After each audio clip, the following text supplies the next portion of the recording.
I've lost count of how many times I've caught Gregory kissing other girls. I want to rush up and confront him, but all I can do is hide in a corner and cry. Today is my birthday. Gregory promised he'd spend it with me. Too bad, he forgot. Chapter 1. I wiped away my tears, packed up my things, and went to see Nova, my best friend from childhood. Now living in the hospital, terminally ill. I had just handed the fruit to her when my phone rang. I stood up and stepped outside to answer it. Not at home?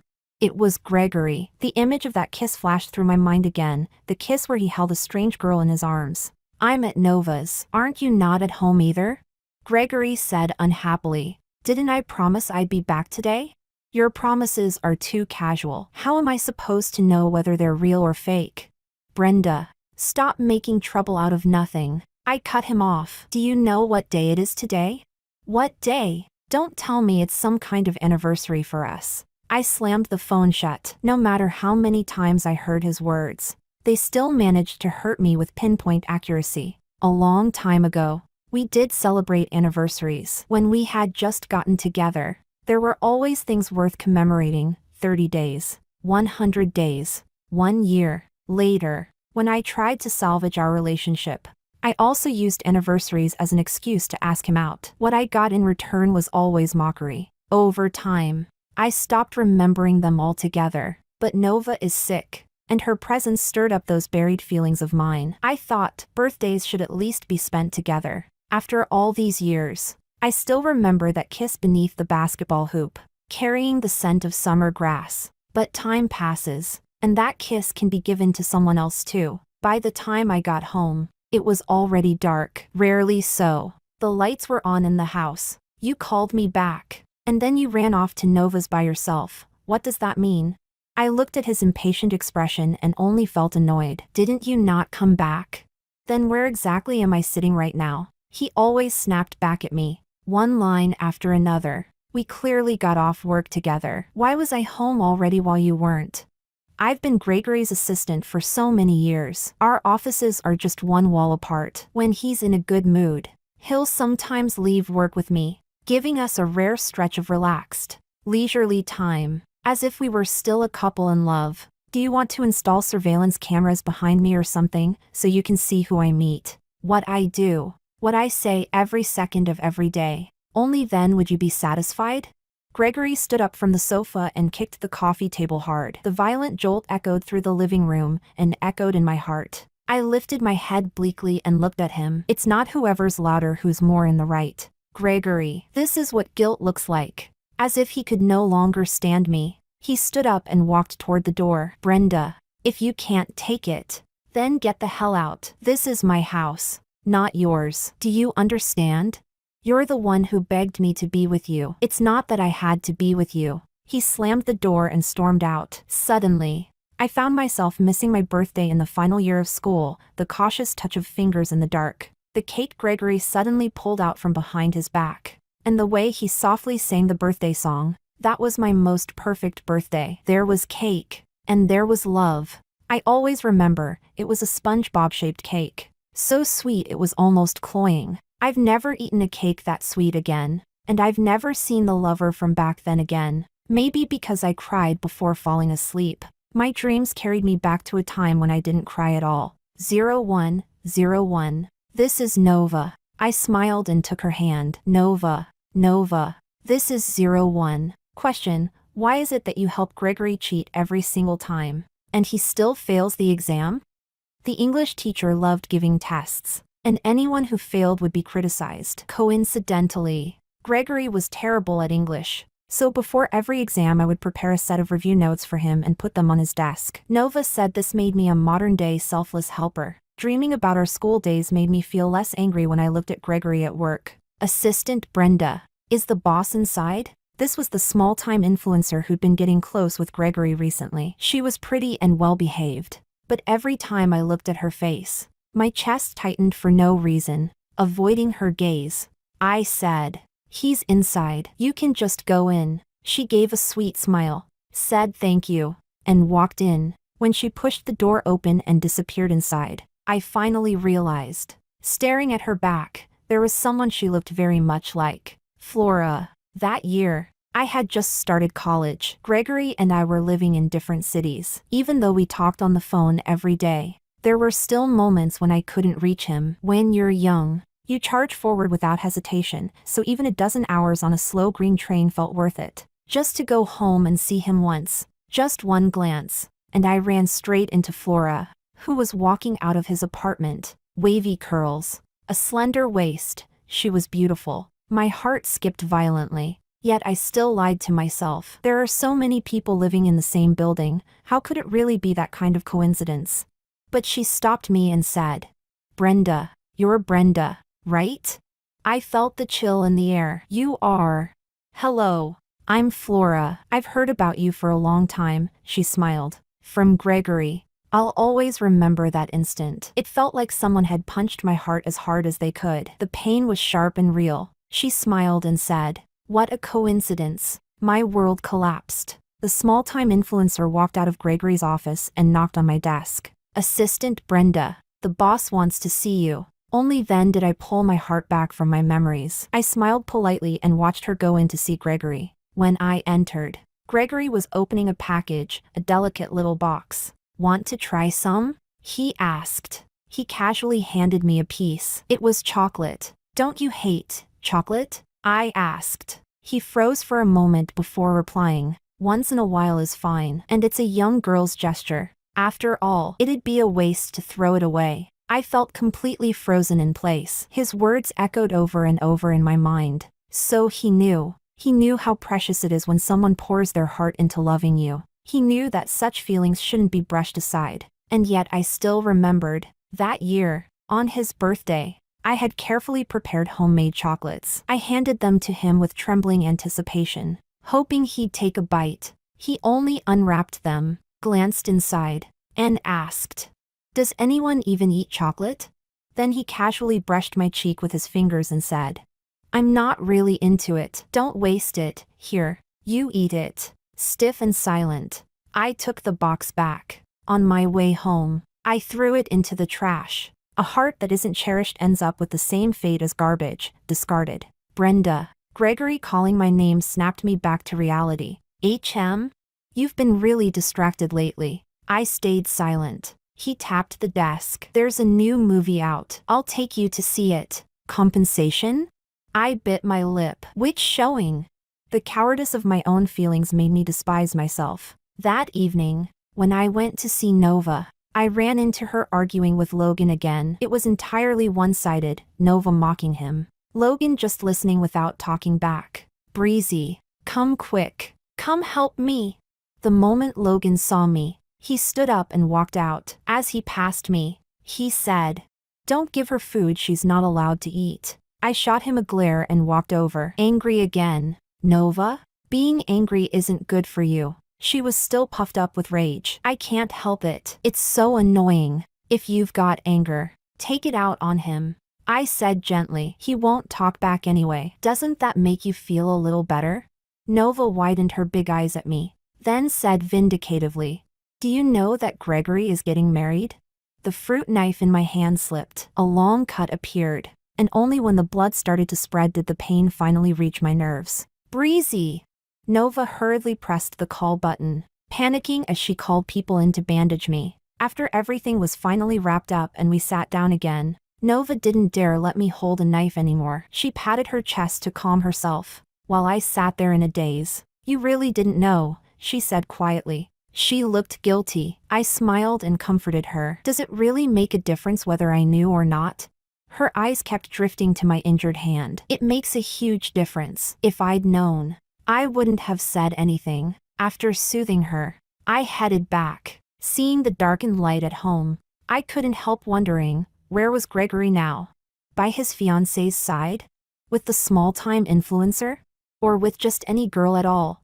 In any case, he wouldn't be with me. Chapter 2. I knew the girl Gregory got engaged to. She was the only daughter of the Zhou group. I remembered her clearly from the last time we discussed cooperation. She looked me up and down and said, "Assistant Brenda, right?"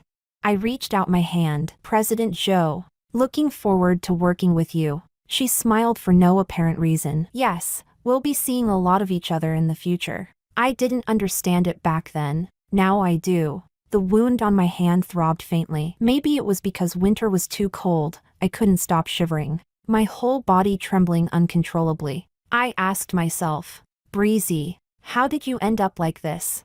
How did things turn into this?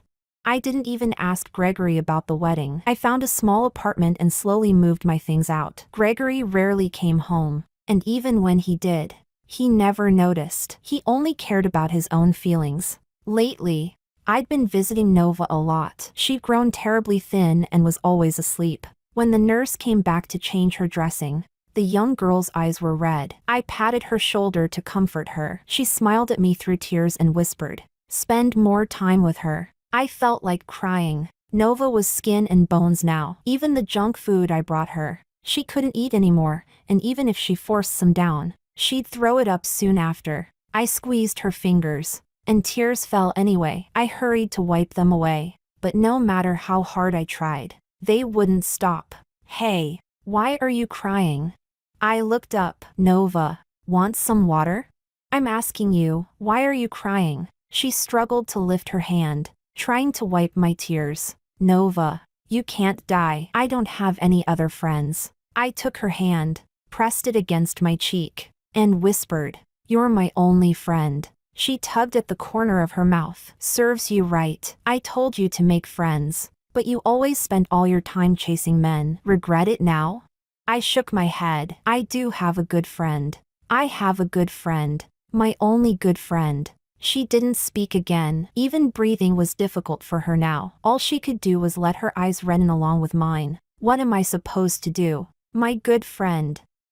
I haven't even seen you be happy yet." I finally couldn't hold it in anymore and buried my face against her bed, crying. Nova laughed and said, "Breezy, cry like this at my grave too. It'll make it look like I was really loved." "Nova, ha ha ha ha ha ha. Stop crying. You look awful when you cry." Sea City was hit by a heavy snowstorm. After the snow melted, there were 2 bright sunny days. The movie Gregory asked me to see was scheduled for today. I hesitated for a long time, but still went to the agreed place, without telling Gregory. Usually, for dates like this, I had to remind him again and again before he remembered. This time, I said nothing. The movie started at 7 p.m. I arrived early and sat on the bench outside the theater, waiting. Time passed second by second. I counted the couples walking past me. 51, 52. The movie is starting. Please prepare for ticket check. A staff member shouted while maintaining order. I stayed seated, waiting. Only when the movie actually began did I stand up and walk away. This wasn't the first time Gregory had stood me up. When was the first time? I shook his arm and asked, "Tomorrow is our 4th anniversary. Can you go see the new movie with me?" He took my phone, fiddled with it for a bit, and replied casually, "Romance movies are so cheesy. I don't want to watch that." "Then we can watch something you like, okay?" I carefully planned everything and arrived early to wait in front of the theater. I sent him message after message. No reply. Then, as the previous screening let out, I saw Gregory, with his arm around another girl. My phone rang. "What's up?"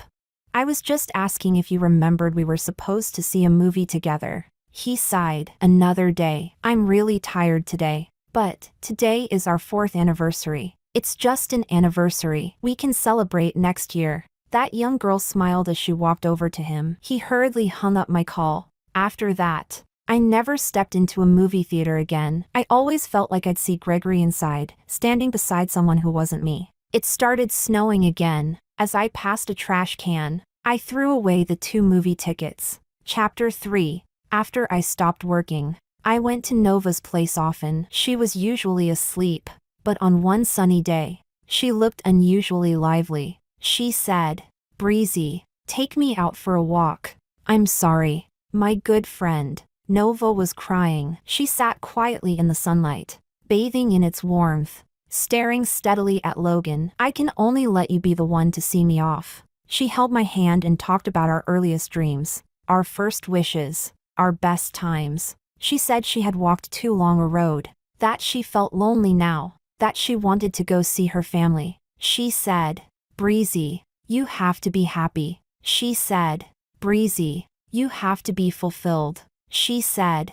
Breezy. I'm going now. Don't be afraid. I clutched her hand, crying so hard I could barely breathe. Nova. Don't go, please, don't go. She struggled to pat my hand. Breezy. Don't be afraid. Do what you want to do. Be happier. I'll bless you. You are my only good friend. Nova. Don't sleep. Don't go. At the very end, she said to me, Breezy, don't cry. In that warm sunlight, I lost my only good friend. Logan was more prepared than I was, and much calmer. He took care of Nova's funeral arrangements. I clenched my teeth and glared at him. He didn't care. He just walked over and asked. Gregory asked if you're here. What should I tell him? Tell him I'm not. Got it. Other than that, we didn't speak again. I cried so much in front of Nova's grave. She had written her will long ago, leaving all her money to the nurse. When the nurse came to pay her respects, she supported me and whispered. She said she was joking. She didn't want you crying in front of her memorial. She'd be worried. I cried even harder. When I turned around, I saw Gregory. There was a ring on his hand, flashing under the sunlight. Oh, he's engaged. He walked up and stopped in front of me. Brenda, what's going on with you? Why aren't you coming home? Why did you delete my contact information? I'm talking to you. He fired off question after question. I had no desire to answer any of them. What was there to say? I was mourning my friend. He was preparing to marry his beloved bride. What was left for us to talk about? I took a step back and looked at him. He still looked the same as he did back then, exactly like the man I once loved. Gregory, I'm 28 this year. Time flies, doesn't it? He looked confused, but still replied patiently. Yeah, the year you agreed to be with me. I was only 18. 10 years. I pointed at his ring. Isn't it ridiculous? You're about to get married, yet you still plan on being in a relationship with me? He quickly hid his hand behind his back. When he lowered it again, the ring was gone. It's just a ring. I lifted my head and pulled my coat tighter. The early spring night wind was biting, but it made me clear-headed. Let's break up. Gregory, what did you say? I raised my hand and pointed at the most distant star in the sky. You're too bright. Gregory, you've always been the most dazzling star in my heart. All these years, my world has been like the sky, empty of everything except you. Brenda. I cut him off. But not anymore. Not anymore. I said it was time for me to go somewhere filled with sunlight. Gregory turned and walked away, leaving behind a single sentence, take care of yourself. I watched his back for a long time, until he disappeared from my sight. Chapter 4. After saying goodbye to Nova, I moved quickly to settle what I wanted to do. A dessert shop. It was our very first dream. Interior design. Coordinating with all kinds of people. I was so busy every day my feet barely touched the ground. If Gregory hadn't kept calling, I would almost have forgotten his existence. Buzz. Buzz. Buzz. I sighed and answered the call. It was already the third one Gregory had made today. Hello. Where's my seal? I ran it through my mind and replied. It should be in the office, left side. The third cabinet. All the way in the back. Found it. Then he hung up. I efficiently organized all the detailed notes and handed them to a colleague I knew well, asking her to pass them to Gregory's new secretary. Boss Gregory hasn't hired a new secretary, she said. I hesitated for a moment. Then please print them out and leave them on his desk for me. Thanks. Okay. I blocked this phone number as well and went back to studying my design drafts with a clear mind. When the weather warmed up, looking at the shop, now more than halfway finished, put me in a good mood. Brenda, the colleague I knew well, was complaining to me for the second time today. What's wrong? I asked, tilting my head with my phone tucked between my shoulder and ear. Gregory has turned into a full-on work machine. Nothing can shake his determination to work. Do you know we've already exceeded this quarter's performance targets? Isn't that a good thing?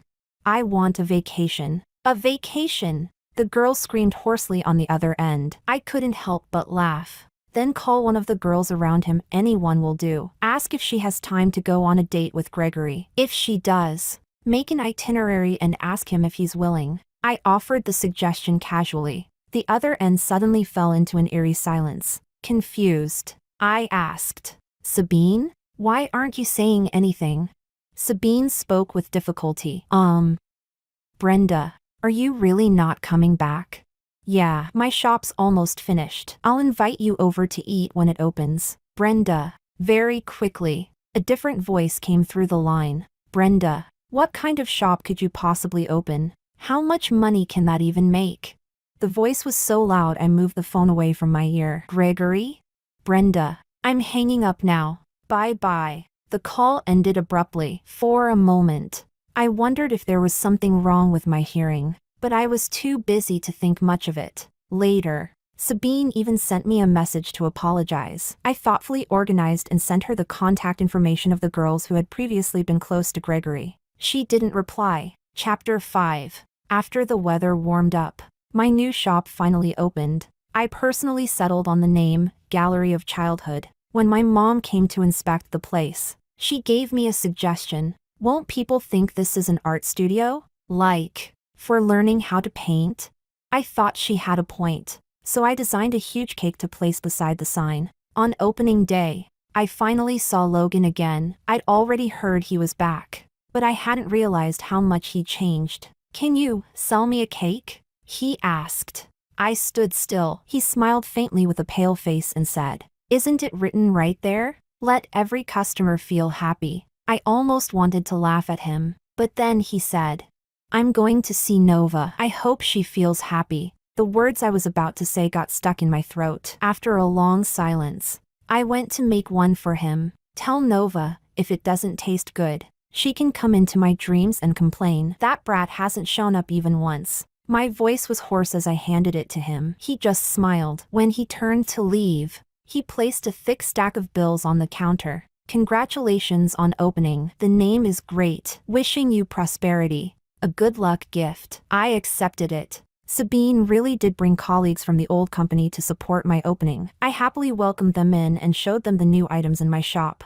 I also had everyone fill out a questionnaire for customer feedback. Sabine pulled me aside and whispered, Gregory's gone crazy lately. He suddenly said he's not getting married anymore. I shrugged and didn't think much of it. Then just do what I said, make him a dating itinerary so he stops causing trouble. Sabine pressed her lips together and nodded firmly. Recently, there was someone who came to the dessert shop almost every day. He'd prop up his canvas and sit there painting from morning till night. He said he was a painter, an unknown nobody from the 18th tier. As he put it, sometimes we chatted. He talked about the places he'd been. He said, I really like painting people. Everyone's eyes hold something different. Some eyes are like crystal, some like amber, some chaotic, but beautiful. All beautiful. Can you paint one for me? I asked with a smile. He said yes. One quiet afternoon with no customers, I sat on a bench as his model. The sunlight was warm, the air was still,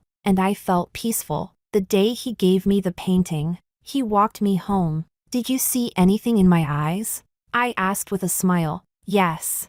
The painter smiled back. Peace. A kind of peace I really long for. I mulled over his words and smiled. I wasn't a peaceful person before. Really? He asked. Now I'm curious, what kind of person were you before?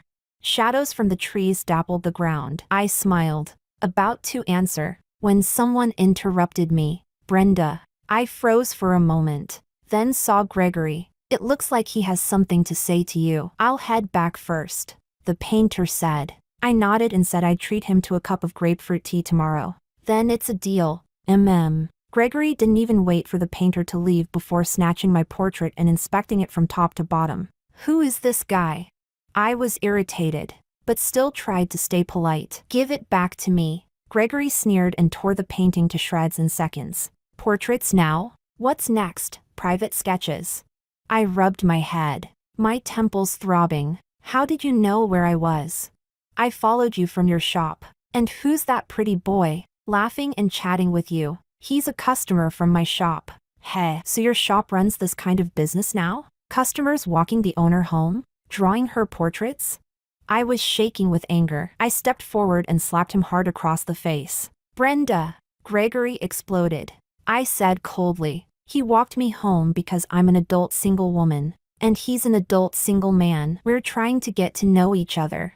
Who gave you permission to get to know him? His voice doubled in volume. echoing through the empty night. I'm an independent person if I allow it myself. I don't need anyone else's permission. Gregory, I want you to leave my place immediately, or I will call the police. I turned and walked upstairs. He followed closely behind me. Gregory, I said, my voice firm. What? You won't even let me inside? I stopped, took out my phone, and said, hello, is this 110? I'm calling because, Brenda. He grabbed my phone and hung up, his tone harsh. Are you throwing a tantrum with me right now? I sighed. Gregory, you're the one who doesn't understand the situation. I already broke up with you. Gregory, don't come looking for me again, otherwise, I really will call the police. I don't want things to end this way. Chapter 6. The painter didn't come the next day. I even felt a little disappointed, but the shop stayed busy. When there were fewer customers, I'd play a song I liked. Life felt easy. A week later, the painter pushed the door open again, smiling. He handed me a new portrait. Huh? I didn't even model for this, I said in surprise. It's fine. I've been sitting here for more than half a month. I remember already, he said, the beautiful shop owner. His compliment made me happy. What do you want to eat? It's on the house today. After ordering, he sat at the counter, curious. I asked, do you have some kind of foresight? How did you know my painting got ruined? He smiled. The man I saw in front of your place last time looked a bit aggressive. I was worried you might be in danger, so I stood around for a while. I heard your conversation. Sorry about that. I swirled my cup before answering. Thank you for thinking that far ahead. Girls tend to be more vulnerable. It's what I should do. I smiled at him, then added a pudding to his order. I really like your painting, I said. You're very talented. The painter took a sip of tea and smiled. Shop owner Brenda. You can just call me Brenda. He curled his lips into a small smile. Brenda, I'm leaving, heading farther west. I froze for a moment. You're leaving? Actually, Sea City is great. The scenery's been beautiful lately. The weather's nice. The desserts are delicious, and the shop owner is very pretty. For a while, I really wanted to stay. I lowered my head, waiting for what came next. But the day I walked you home, when you saw that man, your eyes changed. The corners of my mouth slowly fell. I thought about it for a week before I understood. It was probably intensity, a kind of vitality, very different from when I painted you. Was he someone you loved before? He asked softly. Yes, I said. He was someone I loved before. Looking out the window, I thought Gregory really was different. No matter when he appeared, he always managed to catch my eye. I walked the painter to the door and wished him a smooth journey. It's a pity you won't get to see Sea City in autumn. What a pity, no chance to step any closer. He opened his arms and asked, may I have a hug? I stepped forward, wrapped my arms around him briefly, then stepped back. He said, I don't know why you seem so resistant to him, but Brenda, I hope you live the life you want. I nodded. I will, thank you. As I turned around, I saw Gregory standing beneath the shade of a tree. He met my gaze and walked toward me. I spoke first. What exactly do you want? Gregory clenched his fist, then held something out to me. The movie last time, I forgot. Let's go watch this together. I looked at the words under the shifting light. Gregory, you never watch romance movies with me. Why now? Gregory said matter-of-factly. Don't you like this kind? I shook my head. You like them. Everything between us has always been what you like. Do you know what I like to eat? What I like to do? What I like to watch? Gregory, you can watch romance movies with other people, right? I caught him that time. He was watching, with that girl, the very same hugely popular romance movie he'd once refused to watch with me. I still felt wronged. I lifted my head and asked him, why is it okay with other people, but not with me? He didn't answer, but I already knew. Because with other people, he'd had brief flashes of love. With me, he never had. I knew it all along. I was just pretending to be stupid. The shop was always popular with kids. One young couple stood out in particular. The little girl was constantly circling the boy, sticking close to him, just like me. A long time ago, Gregory wasn't someone who never went on dates with me. He just had no patience. He was always impatient, so impatient that even when we were parting and I sat across from him crying, he'd only say with mild annoyance, "All right. Stop crying. Go wherever you're supposed to go." I tugged on his sleeve and asked, "Then you and I'm right here. I'm not running away. You can come back anytime." And later, when I did come back, I caught one young, pretty girl after another by his side. I tapped the counter lightly and thought, being young really is nice. Only when you're young do you have that kind of reckless courage. When I closed the shop, it had already turned a little cold. I locked up, turned around, and saw a painting right in front of me. I jumped back in shock. "Gregory?" He awkwardly poked his head out from behind it and said, "I."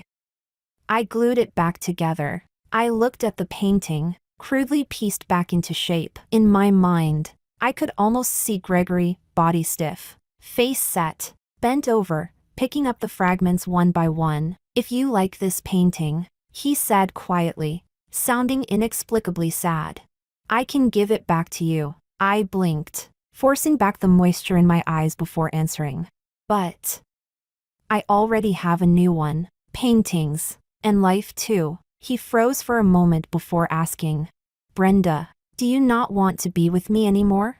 I looked straight into his eyes and answered firmly, "No, I don't." "What if I want you to be with me?" he asked. I tilted my head and looked at him. "Are you begging me?" He hesitated, then nodded. I sighed and said to him, "So this is what it feels like, being begged by someone you don't love. So this is what it feels like." "Gregory, now I understand why you thought my love was cheap. When you give up your boundaries in love, you're already cheap enough. Gregory, now you're the one begging me." "I'll give this line back to you." He stood frozen in place, not knowing what to do with the painting in his hands. "Back then, you were the one who begged me to be with you. I'm giving that sentence back to you." Chapter 7. When the first snow fell, I felt that I should have someone by my side, so I happily accepted my mom's invitation and went on 2 blind dates. But neither of them was quite right. I began to doubt the success rate of speed dating and felt that I had been a little too hasty. I decided to slow things down and take my time. I didn't return to the shop until 2 days later. My little clerk leaned in and whispered to me, "That man, he comes every day. Every single day." "Boss, do you know him?" I shook my head. "I don't know him." Gregory always stood at a distance. With the heavy snow falling, his figure was almost impossible to make out. As usual, I ignored him and walked toward home. It snowed heavily for several days in a row. The snow melted, froze into ice, then snow fell again on top of the ice. It felt as if my feet had wheels under them, and I took tiny, careful steps forward. I clearly saw the green light before I started crossing, but the road was slippery. A car couldn't brake in time and jerked the steering wheel hard to the right. I had just lowered my head slightly when I saw a car charging straight toward me. All I could hear were the screeching sounds of sudden braking. My mind was screaming wildly, "Run, run," but my feet wouldn't move. Bang, the world spun. "Brenda." So many voices rang in my ears, but that one was the clearest. Even though my body couldn't react, my mind had already given the answer. It was Gregory. It was Gregory. I had a very, very long dream. I dreamed of a long time ago. I saw myself holding a box of carefully made chocolates, waiting in front of Gregory's desk. I desperately wanted to reach out and touch her, to tell her not to wait anymore, that he wouldn't want them. But I couldn't. I could only watch as Gregory took the chocolates, opened the box, closed it again, and returned it to her hands. I stood apart, watching the little girl's expression, my nose aching with sourness. She lowered her head, her hand brushing over the box again and again. She hesitated, then offered it forward once more, only to see that Gregory had already turned away. She bit her lip, looking as if she wanted to cry but didn't dare to. I followed behind her, watching her get pushed and squeezed by the crowd like a pitiful sandwich filling. Yet she still clutched her backpack tightly to her chest. Inside were the local specialties she had brought for the one she loved. She had been on the train for more than 10 hours. Out of fear, she barely drank any water and hardly went to the restroom. She just held onto that bag, as if it could give her more comfort. I wanted to tell her not to go. There would be no response. All she would see would be a beautiful girl walking out of his room, telling her that they had just slept together. But I still couldn't. I could only watch. Even when she grew a little older, tied up her hair, and put on high heels, she would still lean on her arm by the window, gazing outside, waiting for her beloved to come back. I covered my eyes and thought, don't wait anymore. Don't wait anymore. He'll only throw away the cake you made early in the morning, say you're annoying, and tell you not to make it again. There will be no response. There won't be. Such precious feelings, give them to yourself. Breezy. I stood beside her, watching her cry. I loosely wrapped my arms around her, as if that way I could hug the version of myself crying alone. Breezy, please. Love yourself. Love yourself. Breezy. Breezy. I groggily opened my eyes and crashed straight into Gregory's gaze. For a moment, I felt dazed. Those eyes that were always so indifferent, now they reflected my figure. Only then did I realize, belatedly, that I wanted to cry. Breezy, Breezy, are you feeling better? My mom pushed Gregory's hand aside and rushed over to ask me. My whole body hurt, but I still forced a smile. I'm fine. I wanted to reassure her. That's good. That's good. My mom stood beside me crying, while my stepfather stood next to her, comforting her. I painfully turned my neck and saw Gregory standing off to the side. It felt like waking up from a long dream, as if I had lived through decades of time. If you asked me what the most unwavering thing in my life was, it would be loving Gregory, charging forward without hesitation. Loving Gregory. I blinked, but tears still disobediently spilled from my eyes. Breezy. Where does it hurt? Gregory rushed over anxiously, bending down in front of me to ask. When I didn't answer, he asked again. Breezy, where does it hurt? I shook my head, only feeling that my tears wouldn't stop flowing. It's Breezy. After all these years, you finally know my nickname. The name only those closest to me call. It's Breezy. So finally, can I become your precious one? So late. So late. Gregory. Chapter 8. After my body recovered a little, I was able to sit up on my own. I asked my mom and the others to go home so they wouldn't have to keep worrying at my bedside. The room was left with just Gregory and me. Don't you need to go back to work? I asked. He silently peeled some fruit and said, no. Looking at the sunlight outside the window, I said, it's not snowing anymore. He tugged at the corner of his mouth. You've just been lying here too long. Is that so? Maybe it was. After the heavy snow, new branches had already begun to sprout. It was spring. I looked at Gregory and thought, saying goodbye in spring is a very romantic thing. I took the fruit from his hand. Can we talk? You and me. Why didn't you go to work? I asked gently. Because I was afraid. It was rare to see Gregory look this vulnerable. He said, I was really scared. You were lying in a pool of blood. No matter how much I called you, you wouldn't wake up. There was blood everywhere. I was so scared. Breezy. He covered his eyes and began to cry, as if he had been dragged back to that moment, helpless and not knowing what to do. Breezy. Don't leave me. Breezy. Don't leave me. I tilted my head back, desperately holding back my own tears, gripping the bedsheets tightly to stop myself from reaching out to wipe his tears away. Gregory, don't cry, I said softly. I'm no longer the person who can wipe your tears. Breezy. I wiped the corner of my eyes before continuing. I had a dream from a long time ago. I watched myself get hurt by you again and again. It hurt so much. The tears in my heart almost drowned me. I smiled as I spoke to him. Gregory. My heart aches so much for myself. At the edge of life and death. I pitied myself so deeply. Gregory's lips were trembling. He hurriedly reached for my hand. Breezy.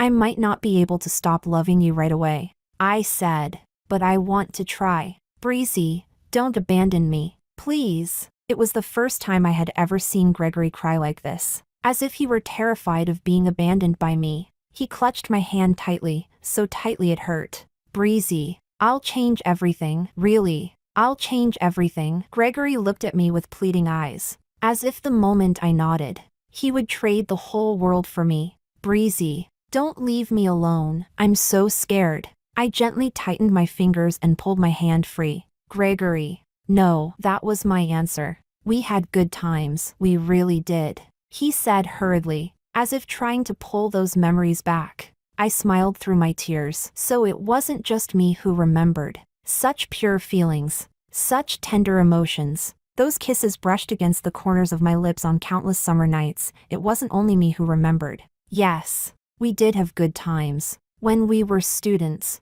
those were the happiest days I can remember. But later, you stopped liking me. Don't you remember?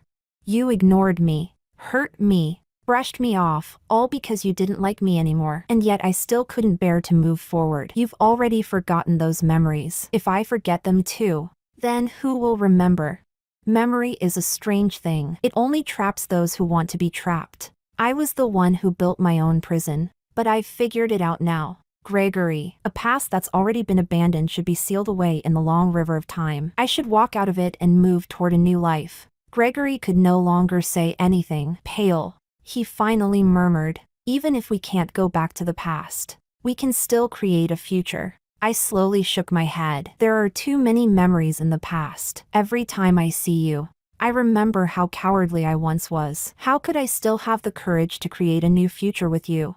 Gregory, I don't want to keep worrying that you'll forget our plans again and leave me alone at the movie theater. Worrying that another young girl will come up to me and say there's a mole under your right collarbone. Worrying that you'll rush over to hug me straight from someone else's place. Still carrying someone else's scent. Gregory, I'm scared. I want a steadier kind of relationship, one that only takes two people to maintain. He said quietly, I can do that too. I can have that kind of relationship with you. I just shook my head. You can't. The one who holds the upper hand in love can never get used to being the one who gives more. Right now you think you can, but one day you'll ask yourself, why should you?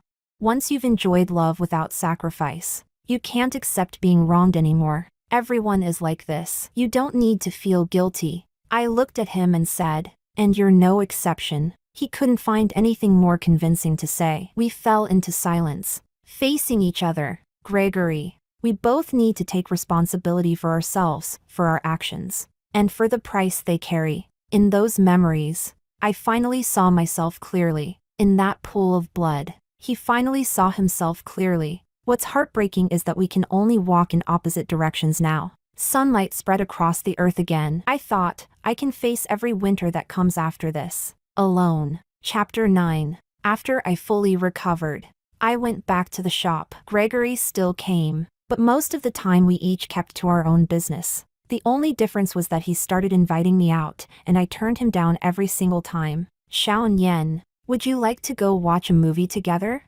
I finished wiping the cup in my hand and thought of that movie no one ever showed up for. No, I don't really like movies. Then how about dinner together? No, I don't really like eating. You're blocking the customers behind you. Oh, when the weather turned warm, I met some nice, warm people. Unfortunately, none of them worked out. I thought being alone isn't so bad either. I adopted a cat. It's very spirited, and many people come to the shop just to see it. I renovated the shop again and even set aside a small garden outside to grow the flowers and plants I like. The decor turned out well, so people often came by to take photos. Business just kept getting better. Gregory still came, sitting in the corner drinking coffee. Sabine said he always stared blankly at a painting on the wall. It looked like me. I smiled at her. You saw it wrong. Really? But it looks so much like. I hurried her off to get cups, and the little girl was chased away in a daze. After a while, the truth couldn't be hidden anymore. Later, she said to me with absolute certainty, that's you, Brenda. How could you lie to me? I couldn't argue back, because Gregory got completely drunk at a company dinner, crying and asking why I couldn't give him another chance. Someone whispered about calling Brenda, but he snatched the phone away. His voice was very soft, but I still heard it clearly. Don't call her. Don't. She'll find me annoying. If she gets annoyed, she won't see me anymore. I laughed while watching the video. I didn't lie to you. I could never be your boss's wife. The girl asked in confusion why. Because I'm already the boss, I said, smiling brightly. When winter arrived, I started closing the shop earlier. One day, during heavy snow, He stopped me outside the shop, stumbling over his words. He sang the entire happy birthday song, then took out a SpongeBob cake, exactly the same as the one from back then. I looked at him, conflicted, and asked, "You know I run a dessert shop, and you still went somewhere else to buy a cake?" I thought, Gregory really is a clumsy person. He always was, whether back in school or now. I had a lively birthday celebration with my family. My shop assistants there too. I even put a cup on the table for Nova. That made everything complete, family and friends, all by my side. Happy birthday. I will be happy forever. Chapter 10. Business at the shop stayed consistently good. I ran it on thin margins but high volume, and it was thriving. When spring came the following year, I opened a second branch. It was on the back street behind our old middle school. Logan's shop was right across from it. I counted on my fingers. He'd been running that place for 3 years now. After some thought, I went in and ordered a bowl. When he came out wearing an apron, we both froze for a moment. Logan looked terrible, so thin he barely resembled himself. As I ate the rice noodles, I asked him why he had come back. He smiled faintly before saying, "I didn't leave here alone back then." "Oh, he left with Nova. Now that she's back here, where else could I go?" "Anywhere," I said. "You could go anywhere, be with anyone. Why stay here?" Logan didn't answer. He just wiped the table in front of him. But before I left, he asked softly, "Does Nova ever appear in your dreams?"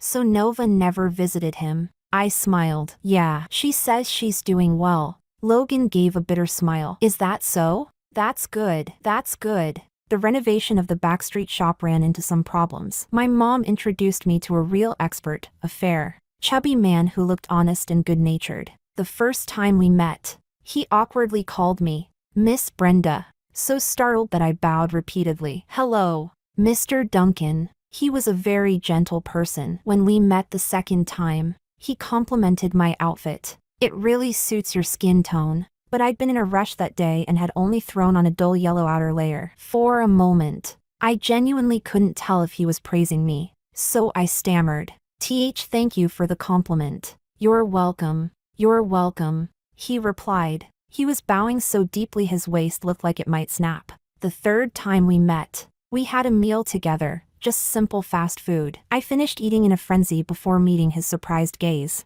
"Brenda, you have quite an appetite." Once again, I was stuck. Is that a compliment or not? It really sounds like sarcasm. "You don't eat much," I said. We were about the same age, and after a few awkward encounters, we gradually grew more familiar. Duncan was a good man, the kind who makes sure you walk on the inside of the road, drapes a jacket over your shoulders when it's cold, notices your preferences over a single meal and remembers them forever. A true gentleman. When the leaves were fully green, I decided to try dating him. I went to bring Nova another bouquet of flowers and told her that I was ready to love someone again. I was very lucky. Things with Duncan were genuinely pleasant. He was an interesting person, someone who truly loved life. He enjoyed raising pets, tending plants, and even keeping up with the times by renovating his home. It had been a long time since I'd experienced the feeling of letting go completely and trusting someone else to handle things. It was novel and happy. We'd go watch newly released movies together, discuss their bizarre plot choices, try new restaurants near home, mark the ones we wanted to revisit, and somehow end up with a small stack of notes. Sometimes we made no plans at all. We'd just hold hands and stroll around a nearby garden. Even without talking, we held hands. That gave me a great sense of peace. Life felt calmer. Once, while on a date, we ran into Gregory. I introduced him openly. "This is my boyfriend. This is my former boss." Gregory's expression turned awful. He didn't even shake hands, just turned around and left. I smiled and said, "That's why I don't work under him anymore. Terrible temper. Way too petty." My boyfriend smiled gently and said, "It's okay. It's all okay. Former boss, no problem. Former lover, also no problem." The following year, I accepted his proposal, a cause for celebration.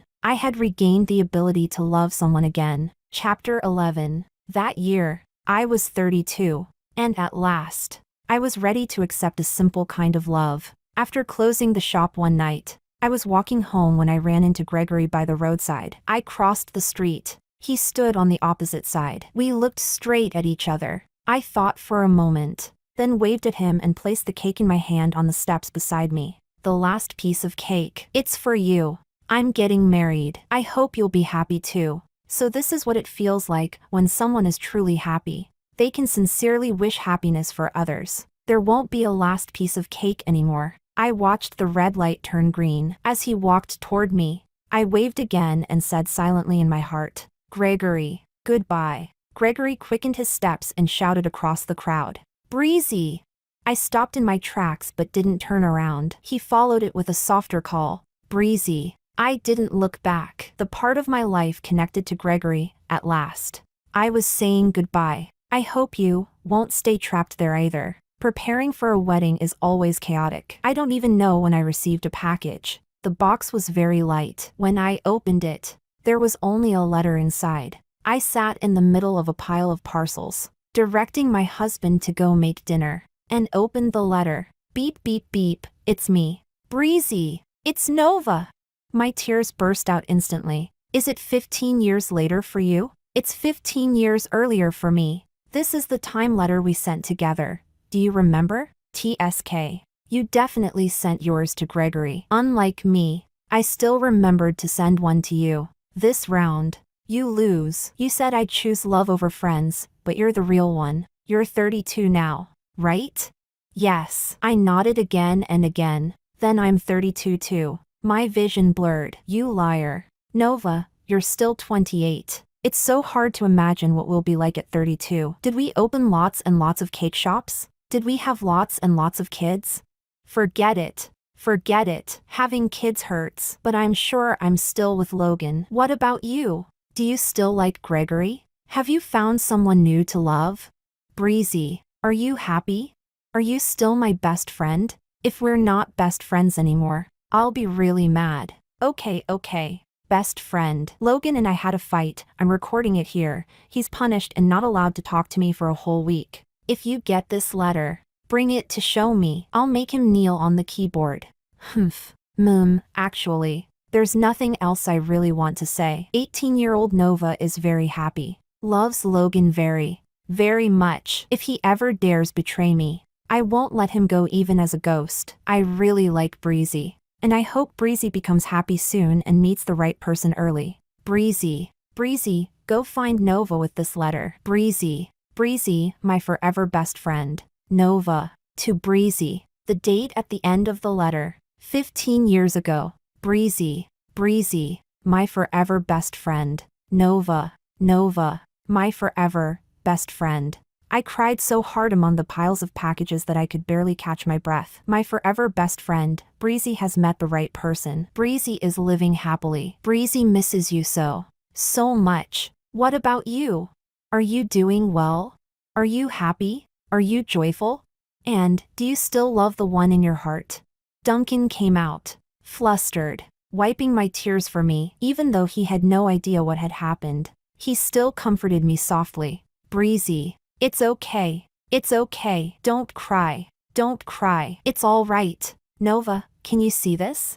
I've met the one I love. On my wedding day. I walked down the aisle holding my stepfather's arm. As the lights came on and the doors opened, I felt as if I could see Nova in the crowd, clapping with all her strength. Her eyes were full of tears, as though she was finally seeing me happy. While making the rounds to toast, I saw Gregory standing outside the wedding venue. Duncan held my hand and walked over with me. Gregory tugged at the corner of his mouth and said, "Congratulations on your marriage." Duncan nodded gently and said thank you, then lowered his voice to me. "I'll go inside. You two talk." Chapter 12. Gregory was dressed very formally today. I said, "You look like you're about to crash a wedding." He smiled, his eyes curving gently, and asked in an unusually soft voice, "Can I take you away?"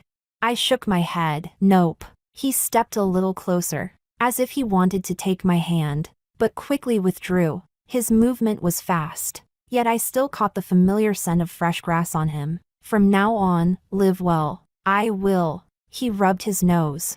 looking like he was about to cry. Then he said something he had never said before, something rare even during our most passionate days. "Today, you look beautiful, truly beautiful." He nodded repeatedly, as if trying to emphasize his words. I smiled. "Thank you. My husband says the same." Gregory gave me a large red envelope. I accepted it without guilt, consider it compensation for all those years of my youth. After thinking for a moment, I still explained to Duncan. "I really didn't invite him, I swear." Duncan smiled, dimples appearing. "Breezy, I'm not so insecure that I'd get jealous of people from the past. Let's live well together, from now on. Always together. That matters more than anything." Holding his hand, I lowered my head and smiled. Yes, life ahead matters more than anything. After the wedding, I went to Nova's grave again. "Nova, this is my bouquet. I'm giving it to you." I still couldn't help myself. I bent down, touched her photo, and cried softly. I received the letter written by 18-year-old Nova. I lowered my head, caught my breath, then said, "My forever best friend, did you see? I'm very happy. I'm giving you my bouquet. I hope it helps you meet the right person, and that in heaven, you'll live happily too." My husband comforted me, gently wiping away my tears. He said, "Hello, Nova. I'm Breezy's husband. Don't worry, I'll take good care of her." I touched her photo and looked at Nova, forever frozen at 28. Nova, forever young, forever beautiful. That evening, as we were leaving, I still saw Logan, holding a bouquet of white roses. "Did you receive Nova's letter?" I asked. "Yes." "What did she say?" Logan didn't answer. I didn't ask again. It was all in the past. That winter was especially cold, wrapped in layer after layer of thick cotton coats. I received another letter. "Brenda, please bury me close to Nova, as close as possible. I miss her too much. Those mistakes, I'll atone for them underground." Partings always happen on snowy days, with snow filling the sky. I came to the cemetery once more. Gregory was already there, waiting. "Logan asked you too?" I asked. "Yes. He already bought everything. Why ask us?" "Probably afraid that if you saw it was him, you'd scatter his ashes," Gregory said. I glared at him. Am I really that heartless?